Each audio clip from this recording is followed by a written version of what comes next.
Hi, Bec Mac here for Popsart, and I am down here in the garden for Embassy 2019. I'm with Sylvia McAdam. How are you? I'm good. Now, that was such a powerful conversation. You took us through a PowerPoint about certain activist protests that have happened over the years in your country. Also talked about your personal experiences of your land literally being destroyed almost in front of your eyes. Yeah.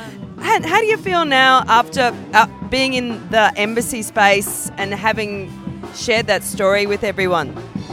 Well, I always feel empowered and a little bit tired because it's really emotional to talk about what's happening. And while I sit here, they're hauling out the trees. Yeah. You see? Yeah, I know. I can feel that. Yeah, the urgency in you almost to get home and get back to your land just to protect it. Yeah.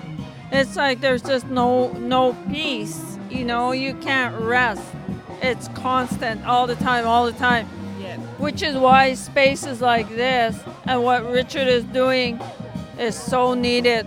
We need more of these spaces. These spaces are powerful and they amplify the message of Indigenous people's voices, and they're so needed. I'm so grateful to Richard. Yeah. I am. And it's so great that you're here too, definitely, and he really appreciates that a lot. And I guess going off what you said about that silence to the colonizer is consent. So this is, again, it is like a paradigm shift. It pushes back on that. Silence is consent. It pushes back on it. And we're saying, no, we're not silent. And you don't have our consent to continue the global destruction of the earth. Yeah. And we're doing it in all of our lands, in the different parts of Turtle Island, different parts of the world. Yes. And for us to all stand together and to say it in unity is powerful. Yeah. It's so powerful. But within that, there must be, you come up against literal violence. You've been threatened, your life in a way. I mean, there's a lot at stake on so many levels for you. Like, how do you keep going? Because I've seen you run around this town. Like, you've got so much energy and vitality. But what is the core of what's the essence of you that's pushing you forward like that? Well, I have grandchildren, and I would like to, if someday my grandchildren ask me, Nukum, what did you do when you knew the lands were being destroyed and the water was being poisoned? What did you do? My answer, I hope, will be I did everything I could.